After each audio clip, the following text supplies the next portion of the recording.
Health group వారి group park Spanish model triplex Vilas Dundigal Gagillapur. మరిన్ని వివరాలకి ఈ కింద నంబర్ని సంప్రదించండి. పేరు పెరకరాజు, మాది అప్పానపేట గ్రామం. ఐకేపీ సెంటర్లో గత 2 రోజులుగా నేను ఇక్కడ వడ్లో ఉల్లార కూర్చుంటి. తేమ శాతం రాలేదంటూ రోజు పొద్దున సాయంత్రం నేర్పుతున్న ఎండలో నిన్న రాత్రి నా వడ్లు ఒక 4-5 బస్తాలు ఎవరో దొంగిలించారు. నేను పొద్దున వచ్చి చూసేసరికి రాత్రి 9-10 దాకా ఐకేపీ సెంటర్లో ఉన్నా. 10 నేను పోయినాక జరిగిందా మరి ఎప్పుడు జరిగిందో తెల్లారలకు మళ్ళీ వచ్చి చూస్తే నా వడ్లు లేవు. ఒక 4-5 బస్తాలు అంటే 1 క్వింటల్న్నర 2 క్వింటల్ దాకా వడ్లు పోయినాయి.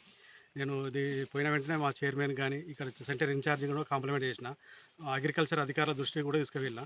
కొంతమంది వచ్చారు, చూసుకున్నారు, వాళ్ళు రాసుకుని పోయారు. ఇట్లా తరచుగా జరుగుతుంది, కానీ ఎవరు ఏ రైతులు కూడా చెప్పలే. అంటే ఒక క్వింటలే కొన్నే కదా అన్నట్టు చూసి చూడనట్టున్నారు. కానీ ఇది మరీ అన్యాయం. ఎందుకంటే మా సెంటర్లో సీసీ కెమెరాలు కానీ వాచ్మెన్ కానీ ఎలాంటి వాళ్ళు లేరు. ఇక రైతే వడ్లు కాపాడుకునే పరిస్థితి నెలకొంది.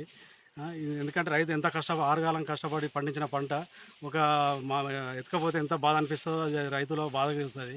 ఖచ్చితంగా ఇలాంటి ఇంకోసారి జరగకుండా ప్రభుత్వం చర్యలు తీసుకొని అధికారులు కూడా ఖచ్చితంగా దృష్టి పెట్టాలని నేను కోరుతున్నాను. మరిన్ని వీడియోస్ కోసం ఛానల్ ని సబ్స్క్రైబ్ చేయండి. లేటెస్ట్ అప్డేట్స్ కోసం వాట్సాప్ ఛానల్ ని ఫాలో అవ్వండి. ఆ లింక్ డిస్క్రిప్షన్ లో ఉంది.